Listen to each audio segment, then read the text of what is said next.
안녕하세요. 결혼한 지 이제 1년 된 30대 중반 가정주부예요. 정말이지 이런 문제로 시부모님과 갈등을 겪게 될 줄은 꿈에도 생각하지 못했네요. 남편과 저는 직장 동료의 소개로 만난 사이예요. 저는 보험회사 회계팀에서 근무하고 있었는데 직업 특성상 대부분의 동료들이 여자였어요. 게다가 학교도 여고, 여대를 졸업한지라 주변에 정말 남자가 없었거든요.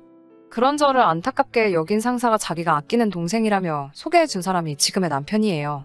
사실 남편을 처음 만났을 때는 재미없는 사람이라고 생각했는데 그건 남편이 연애 경험이 없어서 그랬던 거더라고요. 만나면 만날수록 주변 사람에게 친절하고 가족을 사랑하는 따뜻한 사람인 걸 알게 되었죠. 대기업 인사팀에서 근무하고 있던 남편은 당시 오피스텔에 전세로 거주하고 있었어요. 저 역시 서울에서 자취 중이었고요. 사실 저는 경기도에 대출을 끼고 사놓은 아파트가 한 채 있긴 했어요. 반면에 남편은 모아둔 재산은 하나도 없다고 하더라고요. 그렇지만 진지하게 만나기 시작한 지 8개월 정도 지났을 무렵 남편은 자기와 결혼을 해준다면 평생 마음고생 몸고생 시키지 않겠다고 호언장담을 하며 프로포즈를 해왔어요. 비록 당장은 프로포즈였지만 기쁜 마음으로 받아들이고 그렇게 결혼 준비를 시작했어요. 남편도 저도 직장이 있었으니 먹고 사는 문제 같은 건 걱정하지 않았거든요. 그래서 바보같이 그때만 해도 앞으로 우리에게 꽃길만 있을 줄 알았죠. 그런데 생각지도 못한 일이 저를 기다리고 있었어요. 연애 당시 남편에게는 의류 매장을 운영하시는 부모님과 2살 아래의 남동생이 있었는데 남편은 2살 아래의 남동생에게 책임감이 상당했어요. 하지만 그 남동생을 만나는 일은 쉽지 않았어요. 사실 결혼 이야기가 나오기 전까지는 얼굴도 한번 못 봤죠. 형제 사이가 안 좋은 건지 도통 저에게 따로 인사를 시키지 않더라고요. 서운한 마음이 들었지만 내색은 안 했어요. 하지만 본격적으로 결혼에 대해 이야기하기 시작하면서 남편이 먼저 도련님에 대해서 이야기를 꺼내더라고요. 남편은 어린 시절부터 부모님 뜻을 거슬러 본 적이 없대요. 맞벌이하는 부모님 밑에서 동생을 챙기며 사춘기도 못 느낄 만큼 열심히 공부하고 친구들과 사이좋게 지내는 착한 아들로 컸다고 하더라고요. 반면에 남편보다 3살 어린 도련님은 엄청난 말썽꾸러기였다고 하더라고요. 부모님의 관심을 끌기 위한 행동이라면 무엇이든 서슴지 않았대요. 툭하면 친구들 물건에 손대고 고등학교 졸업 후에는 일도 잘 안 하고요. 저는 사실 그때만 해도 이제 도련님도 남편도 30이 넘었고 당신이 첫째이니 먼저 다가가고 마음도 열어보라며 남편을 다독였어요. 그 이후로 도련님과도 가끔 셋이서 만나게 되었고요. 그런데 도련님을 몇 번 만나보니 남편이 왜 그렇게 책임감을 느끼면서도 한편으로는 답답해했는지 알만하더라고요. 마땅히 직업이 없던 도련님은 가끔 어머님이나 아버님이 병원을 가시면 대신 가게를 보는 일로 용돈을 벌고 있었어요. 고정적인 출퇴근 시간 같은 것도 없었고요. 그냥 본인이 돈이 없으면 내킬 때 출근해서 몇 시간 버티고 있다가 포스에서 돈을 가져가는 식이었죠. 문제는 이런 이야기를 본인이 스스럼 없이 하더라고요. 그러면서 하는 말이 어차피 이 가게는 자기께 될 거니까 전혀 문제될 게 없다고 하더라고요. 옆에서 제가 벙찐 표정으로 이 이야기를 듣고 있으니 남편은 얼굴이 벌개져서는 다른 이야기 하자고 상황을 무마하려 애쓰더라고요. 한 번은 다 같이 식당에 있었는데 남편이 지갑이랑 핸드폰을 테이블 위에 올려두고 잠깐 차에 갔다 온다고 자리를 비우더라고요. 남편이 식당 문을 나서자마자 도련님이 남편 지갑에 손을 뻗어 가져가는 게 아니겠어요? 깜짝 놀란 제가 지금 뭐 하시는 거냐고 묻자 동생이 형한테 용돈 좀 받을 수 있는 거 아니냐고 하더라고요. 어이가 없어서 그런 게 어딨어요. 그래도 본인이 오면 물어봐야죠라고 하자 형수님이 아직 우리 집을 잘 모르시나 봐요 라며 이죽거리더라고요. 그러고서는 지갑에서 5만원짜리 2장을 꺼내가는 거예요. 바로 남편이 돌아왔고 제가 어이없는 표정을 하고 있자 남편이 무슨 일이냐고 묻더라고요. 그러자 도련님은 자기는 전혀 모르겠다는 듯 남편을 쳐다보며 아니 내가 형 지갑에서 용돈 좀 꺼냈는데 형수가 화가 났어 라고 말하면서 형 돈인데 왜 형수가 화를 내냐며 오히려 자기가 어이없다는 식으로 말을 하더라고요. 무슨 상황인지 눈치챈 남편이 동생에게 너는 그래도 밖에서까지 그러면 사람들이 이상한 오해를 한다며 앞으로는 그러지 말라고 하더라고요. 그날 밤 제가 원래 그런 식이냐고 하자 남편도 저에게 아직 우리가 완전히 결혼을 한 건 아니니까 이번 한 번만 이해를 해달라면서 결혼식 올리고 정식으로 부부가 되면 2번 다시는 이런 일이 없을 거라고 자기 입장도 이해해달라며 이해 못할 소리를 하더라고요. 하지만 저도 좋은 날 앞두고 더 큰 소리 내기 싫어서 그냥 알겠다고 확실히 정리하라고 말했어요. 사실 남편이 가족들에게 경제적인 지원을 하고 있다는 건 결혼 준비가 어느 정도 진행되고 나서야 눈치를 챘죠. 남편이 한 달에 버는 돈이 350 정도였는데 차도 없고 딱히 뭐 취미도 없는 사람이 돈을 한 푼도 못 모았다는 게 이해가 안 되더라고요.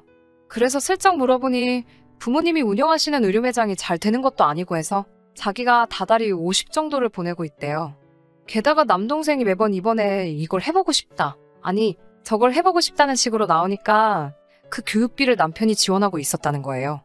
그 이야기를 듣던 제가 그래서 도련님은 지금 뭐 자격증이라든가 딴 거 있냐고 묻자 성격이 진득하게 뭘 해내지를 못하더라며 말끝을 흐리는 게 아니겠어요.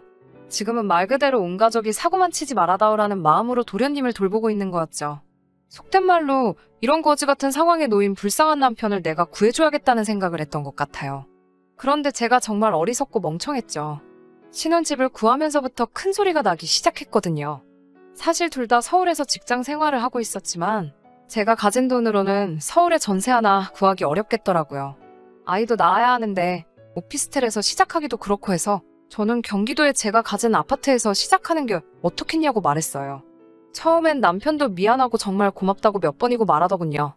하지만 이 이야기가 시어머니 귀에 들어가자 시어머니가 노발대발 난리가 나신 거예요.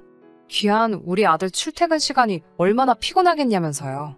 비록 아파트가 경기도에 있기는 하지만 지하철 갈아타는 것도 없이 40분이면 출근할 수 있는데 시어머니가 왜 이렇게 화를 내시는 건지 이해가 안 됐어요.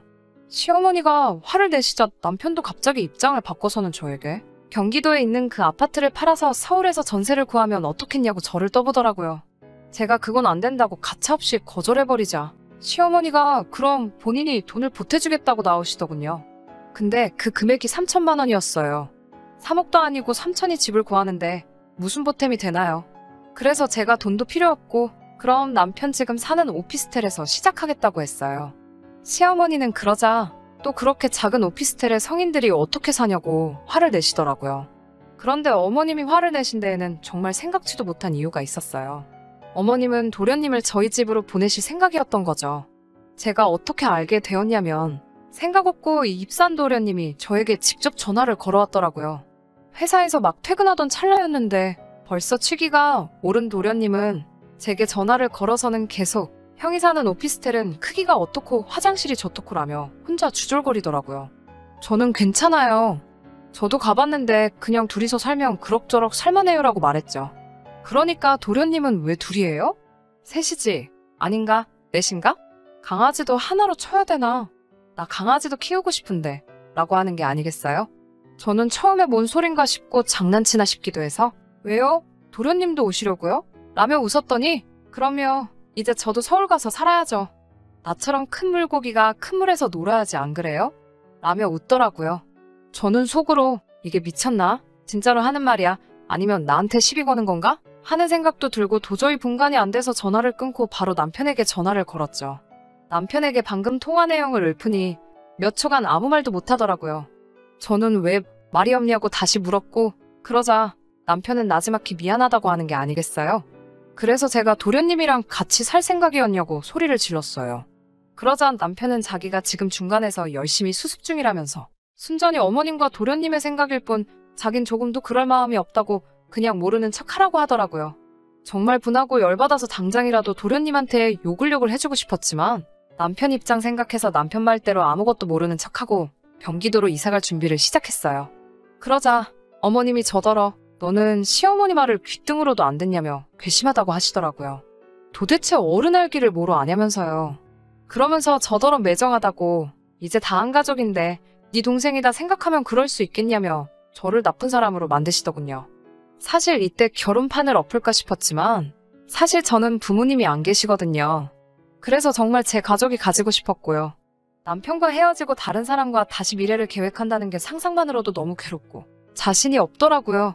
그래서 남편 하나만 보고 살면 된다는 마음으로 꾹 참았어요. 적어도 남편은 계속해서 저에게 미안하다 고맙다 했으니까요. 우여곡절 끝에 결혼식을 마치고 결국엔 원래 계획했던 대로 제 아파트에서 신혼생활을 시작했어요. 남편은 모아둔 돈은 없었지만 결혼 이후에는 약속한 대로 시댁에 드리는 용돈도 30으로 줄이고 도련님에게 들어가던 소위 교육비도 일체 지원하지 않기 시작했어요. 당연히 또 난리가 났지요. 하지만 저는 그때마다 앞으로 태어날 아이를 위해서는 어쩔 수 없다는 자세로 버텼습니다. 사실 남편이 무조건 제 편이었던 건 아니에요. 가끔은 저를 설득하려고도 하더라고요. 이번 달만 좀 더 해드릴 순 없겠냐? 동생이 이번엔 정말로 한번 도전해보고 싶다는데 어떻게 안 되겠냐는 식으로요. 저도 사람이니 마음이 흔들린 적도 있었고 그럴 땐 한두 번 오케이를 하기도 했었는데 지금 생각해보면 그러지도 말았어야 했어요. 결혼 후 얼마 지나지 않아 아버님의 생신이었어요. 아버님 생신 축하를 위해 음식과 선물을 가지고 시댁으로 갔네요. 원래는 음식을 준비하려고 했는데 어머님이 음식 해올 필요 없다며 남자 지갑하고 벨트를 좀 사오라고 하시더라고요. 아버님이 하시기엔 조금 젊고 비싼 브랜드라야 했지만 그래도 준비해서 갔어요. 그리고 음식은 해오지 말라 하셨지만 그래도 도리가 아닌 것 같아서 미역국, 불고기 그리고 잡채를 준비해 갔고요. 저희가 도착하고 얼마 지나지 않아 짜장면하고 탕수육 같은 중화요리들이 배달되더라고요. 제가 해간 음식들하고 중화요리를 차려놓고 아버님 생신 축하를 했지요. 아버님은 모처럼 생일날 미역국을 먹어본다며 너무 좋아하시더라고요. 근데 막상 선물을 꺼내놓으니 아버님보다 도련님이 더 좋아하더군요. 그제서야 알겠더라고요. 준비하라고 한 선물은 아버님이 갖고 싶은 게 아니라 도련님이 갖고 싶은 걸 말씀하셨다는 사실을요. 그렇지만 제가 뭐라고 말을 하겠어요. 괜히 아버님이 짠해서 집에 오기 전에 아버님 지갑에 20만 원을 넣어놓고 왔네요. 그런데 정말 어머님과 도련님이 이런 계획까지 세우실 줄은 상상도 못했네요. 아버님 생신이 지나고 며칠 뒤 어머님과 도련님이 저희 집에 연락도 없이 왔더라고요.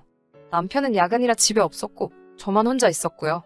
도련님은 집안을 어슬렁거리며 이방저방 들락날락하면서 냉장고도 괜히 한번 열었다 닫았다 하면서 정신을 쏙 빼놓고 있었어요. 그 와중에 어머님이 갑자기 제 손을 붙들고선 요즘 젊은 사람들이 얼마나 힘들게 사는지 안다면서 그래도 첫째랑 너랑 이렇게 살아주니 든든하다고 말씀하시더라고요. 그러시면서 도련님을 보시며 이제 저놈만 자리를 잡으면 자기는 죽어도 여한이 없다면서 한숨을 몇 번이고 내쉬었습니다. 그러면서 저에게 사실 둘째가 식당을 차리고 싶단다라며 오늘 띄우시더라고요. 제가 아는 한 도련님은 자기 손으로 라면도 끓여본 적이 없거든요. 그런데 무슨 식당을 한다는 건지 기가 차서 말도 안 나오더라고요. 귀에 이어지는 어머님의 말씀은 더 가관이었어요. 1억만 있으면 저기 장사 잘 되는 가게를 인수할 수 있다면서 저더러 지금 사는 아파트를 담보로 1억만 대출을 받으라는 거예요. 그래서 어머님께 지금도 이미 대출 갚으며 사는 중이라 추가로 받을 수가 없다고 죄송하다고 했어요. 그러자 어머님은 화가 나셨는지 정색을 하시며 저를 노려보시다가 알겠다며 자리에서 일어나셨어요. 도련님은 실실 웃으면서 진짜 형수 정 떨어진다며 우리 집 소파를 발로 툭 차고 나가더라고요. 그런 둘의 모습에 어이도 없고 화도 났지만 한편으로는 차라리 잘 됐다는 생각이 들더라고요. 그런데 그날 밤 저는 충격적인 사실을 알아챘어요. 저를 키워주신 외할머니께서 돌아가시기 전 제게 물려주신 노란 금반지가 감쪽같이 사라졌더라고요. 노랗고 촌스럽지만 할머니가 주신 거라 일부러 할머니 사진이랑 같이 제 방 화장대 위에 항상 올려놓고 바라만 보거든요. 그런데 그 반지가 없어진 거예요. 당연히 난리가 났죠. 온 집안을 쥐잡듯 뒤져도 보이질 않으니 눈물이 다 나더라고요. 그러다 도련님이 생각이 났어요. 거실에도 화장실이 있는데 굳이 안방 화장실을 쓰겠다며 들어갔던 도련님이 아무래도 의심스럽더라고요. 저는 그 길로 바로 시댁으로 쫓아갔어요. 집에는 아버님이 계셨고 상황을 모르시는 아버님은 이 밤중에 웬일이냐며 일단 들어오라고 하시더군요. 그때 방에서 어머님과 도련님이 나오며 저를 보더니 흠칫 당황하는 게 느껴졌어요. 저는 신발도 안 벗고 쫓아들어가 그 둘의 손을 낚아챘어요. 설마 끼고 있겠냐 싶었지만 본능적으로 그렇게 되더라고요. 아니 근데 정말 이런 모질이가 세상에 또 있나 싶게 도련님은 새끼손가락에 떡하니 제 반지를 끼고 있었어요. 제가 이거 내놓으라고 어떻게 도둑질을 하냐고 악을 쓰니까 도련님이 저더러 미친 거 아니냐면서 이거 자기가 길에서 주운 거라며 지금 뭐 하는 짓이냐며 되려 화를 내더라고요. 그게 말이 되냐고요. 저는 그 말이 어이가 없고 화가 나서 자리에 주저앉아 엉엉 울기 시작했어요.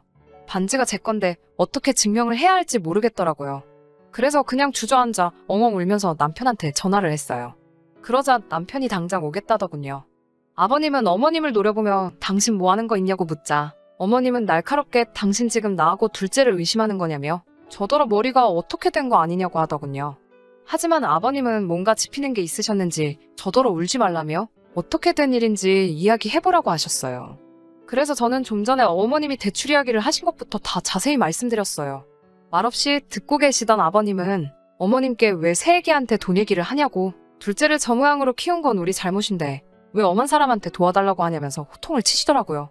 사실 아버님이 그렇게 화를 내시는 건 처음 봐서 저도 움찔했네요. 얼마 지나지 않아 남편이 도착했어요. 남편은 탁자에 놓인 반지를 한눈에 알아보더라고요. 아버님이 첫째 너 이거 새아기 거 맞냐고 확신하냐고 물으셨고, 남편은 도련님과 어머님을 한번 쳐다보더니 한숨을 내쉬고는 이거 맞다고, 매일 보는 건데 어떻게 모르겠냐고, 그리고 잘 보면 한쪽에 찌그러져 있다고까지 말해줬어요. 그러자 아버님은 도련님한테 이리 가까이 오라고 하시더니 냅다 주먹으로 뺨을 날리시더군요. 아버님은 왕년에는 복싱을 취미로 하셨는데 어깨를 다치신 이후론 쉬고 계셨거든요. 도련님은 벌개진 뺨을 부여잡고는 어머님을 쳐다보고 있었어요. 아버님은 그런 도련님을 이번엔 발로 걷어차시고는 차라리 집에서 나가라고 고함을 치셨어요. 그러더니 아버님이 이번엔 제 앞에 무릎을 꿇으시곤 자식을 잘못 키운 죄라며 제 마음이 풀릴 수만 있다면 뭐가 됐든 마음대로 하라고 하시는 거예요. 오히려 아버님이 그렇게 나오시니 제가 마음이 너무 불편하고 안 좋았어요. 저는 아버님을 일으켜 세워드리며 일단 반지를 찾았으니 괜찮다고 말씀드렸고요. 남편도 이제 도련님을 포기한 건지 저더러 경찰을 부를 거냐고 묻더라고요. 물론 부르지는 않았어요. 물건도 찾았고 얻어터지고선 쪼그려 앉아서 혼자 궁시렁거리고 있는 걸 보니 불쌍하기도 하고 고쳐 쓰긴 글렀다 싶더라고요. 그날을 계기로 어머님은 저한테 단돈 1원 한 푼도 말씀을 못 꺼내고 계시고요. 제 앞에서 도련님에 관해선 입도 뻥긋 안 하십니다. 남편도 더 이상 시댁에 도움을 주지 않기로 했고요. 알고 보니 그동안 시댁이 경제적 도움을 받은 걸 아버님은 모르고 계셨더라고요. 어머님이 남편에게 받은 돈을 전부 도련님한테 주셨던 것 같아요. 저희 부부는 가끔 아버님만 밖에서 뵈며 지내고 있어요. 가끔 식사도 하고 좋은 곳도 모시고 가고 잘 지내고 있어요. 그리고 얼마 전에는 아버님이 제 생일에 선물이라며 금팔찌도 선물로 주셨는데 정말 감동이었어요. 도련님은 여전히 구제불능인 것 같지만 이제 제가 사랑하는 사람들과 행복하게 잘 살고 싶은 생각뿐이 없네요.